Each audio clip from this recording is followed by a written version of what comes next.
अच्छा, बहुत सारे HDFC बैंक के क्रेडिट कार्ड के कस्टमर्स जो हैं या फिर एक्सिस बैंक के जो कस्टमर्स है, क्रेडिट कार्ड होल्डर्स जो हैं, वो अब तक पेमेंट नहीं कर पाए हैं। पिछले महीने का भी और इस महीने का भी पेमेंट करने में उनको दिक्कत आ रही है। तो आज की इस वीडियो में ना मैं लेजिट तरीके बताऊंगा कि भाई किस तरह से आप अपने पेमेंट कर सकते हो, क्योंकि ये दोनों बैंक ही रह गए हैं BBPS पे इंटीग्रेट करने के लिए। बाकी लगभग सारे बैंक्स ने अपने आप को इंटीग्रेट कर दिया है BBPS पे। जिन लोगों को नहीं मालूम BBPS क्या है, भाई भारत बिल पेमेंट सिस्टम। ये एक ऐसा RBI रेगुलेटेड सिस्टम है जहाँ पे हर एक पेमेंट पे RBI की नजर रहेगी। इस वजह से यहाँ पर हर एक बैंक को इंटीग्रेट करना जरूरी है। अब HDFC और एक्सिस बैंक क्यों नहीं आया अब तक BBPS पे? वो इसलिए नहीं आया क्योंकि दोनों बड़े बैंक्स हैं और इनके काफी सारे क्रेडिट कार्ड होल्डर्स भी हैं, तो वो जो डाटा है वो कंसोलिडेट करने में थोड़ा टाइम लगेगा। इस वजह से BBPS पर इन्होंने अपने आप को इंटीग्रेट नहीं करा है। इस महीने के अंदर ये BBPS पे आ जाएंगे दोनों के दोनों बैंक्स। लेकिन इन दोनों के कस्टमर्स को प्रॉब्लम ये आ रही है कि भाई तब तक हम पेमेंट कैसे करें? हम पे तो लेट फीस चार्ज कर देगा बैंक, क्योंकि ऑब्वियसली कर रहे होंगे, क्योंकि अगर आपने पिछले महीने की जो पेमेंट है नहीं करी होगी तब तो आपको लग रहा होगा चार्ज, और जो इस महीने की पेमेंट नहीं करोगे तो अगले महीने चार्ज लगेगा। तो कैसे करोगे पेमेंट? यहाँ पर कई सारे लोग क्रेडिट का अभी तक का सहारा ले रहे हैं, जबकि ये चीज हम बता चुके हैं कि क्रेडिट जो है वो इस्तेमाल आप नहीं कर सकते जब तक आपका जो डेडिकेटेड बैंक है वो BBPS पे इंटीग्रेटेड नहीं है। अब क्योंकि HDFC और एक्सिस बैंक डेडिकेटेडली इंटीग्रेट नहीं हुआ है BBPS पे, इस वजह से क्रेडिट में जो प्रॉब्लम आ रही होगी आपको पेमेंट करने में, ऐसे ही फोन पे ऐसे ही गूगल पे ऐसे ही पेटीएम पे। तो अगर आपका जैसे बैंक जो है इंटीग्रेटेड है BBPS पे, तब तो आप आराम से पेमेंट कर सकते हैं थर्ड पार्टी से। लेकिन अगर वो इंटीग्रेटेड नहीं है तब आप पेमेंट नहीं कर पाएंगे, सीधी सी बात ये है। अब क्रेडिट भी नहीं मान रहा है यहाँ पे। क्रेडिट क्या काम कर रहा है? क्रेडिट जो है IMPS का सहारा ले रहा है। वो कह रहा है कि हम IMPS के जरिए HDFC बैंक के जितने भी कस्टमर हैं या एक्सिस बैंक के जितने भी क्रेडिट कार्ड होल्डर्स, उनका पेमेंट कराने की कोशिश करेंगे। लेकिन RBI की ये सख्त रेगुलेशन के खिलाफ है, क्योंकि मैंने ऑलरेडी बता दिया HDFC बैंक और एक्सिस बैंक अभी इंटीग्रेट ही नहीं हुए।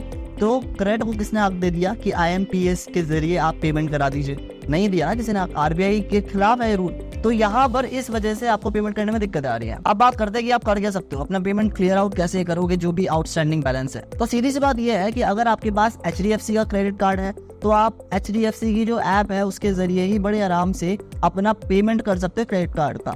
HDFC की ऐप डाउनलोड कर लीजिए, वहाँ पे आपको एक सेक्शन दिख जाएगा क्रेडिट कार्ड पेमेंट्स का। वहां से आप सीमलेसली ट्रांसफर कर सकते हैं अपने आउटस्टैंडिंग बैलेंस को बैंक के अकाउंट में। ठीक है, पहला रास्ता तो यही हो गया। दूसरा रास्ता भाई HDFC की ऑनलाइन जो वेबसाइट है वहां पर जाकर आप पेमेंट कर सकते हो। ठीक है, 2 रास्ते ये हो गए। तीसरा रास्ता, अगर आप एक्सिस बैंक के क्रेडिट कार्ड होल्डर हो और आपके पास कोई सा भी उनका क्रेडिट कार्ड है, तो यहाँ पर एक्सिस की ऐसी कोई डेडिकेटेड ऐप आया नहीं अभी, तो आप जो क्या काम कर सकते हो, आप वेबसाइट पर जाकर वहां पर अपने क्रेडिट कार्ड का बिल का पेमेंट कर सकते हो।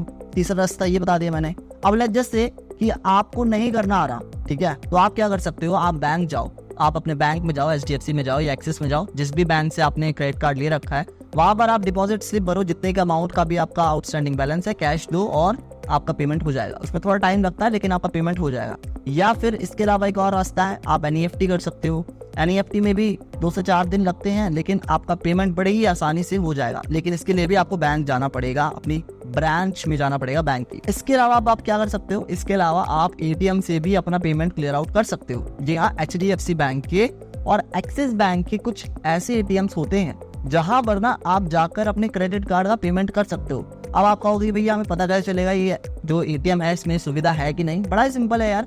जाओगे ना, जैसे ही बाहर दरवाजे पर स्टिकर लगा होगा, वहाँ पे देखना बिल पेमेंट लिखा है क्या यहाँ पे ऐसा कुछ पेमेंट टाइप का कुछ लिखा है। या फिर HDFC बैंक के जिस भी ATM में आप गए हो वहाँ पे स्क्रीन पे दिख जाएगा कि आप बिल पेमेंट कर सकते हो इस ATM से या नहीं कर सकते, वहाँ पे दिख जाता है सामने, आपको बड़ी ही आसानी से पता चल जाएगा।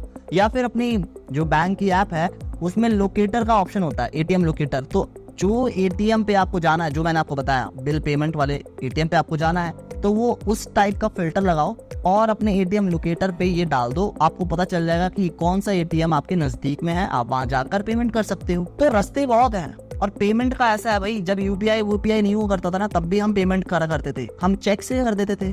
आप चेक लिख दो, सिंपल। हालांकि 2-4 दिन लगते हैं, लेकिन कम से कम आपका पेमेंट तो क्लियर आउट हो जाएगा ना। आप चेक लिख दो, आपको भी बड़ा मजा आएगा लिखने में यार। लास्ट टाइम कब लिखा होगा आपने चेक? आपको भी याद नहीं होगा, मुझे भी याद नहीं है खैर।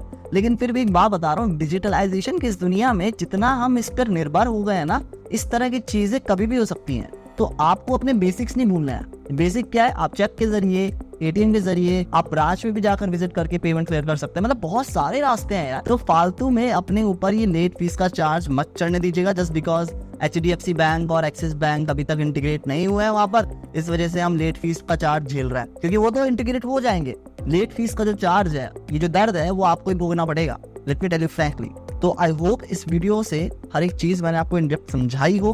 फिर भी कुछ रह गया हो तो कमेंट कर देना, मैं उसका जवाब जल्द से जल्द देने की कोशिश करूंगा। मैं मिलता हूँ अगली वीडियो में, तब तक के लिए जय हिंद दोस्तों।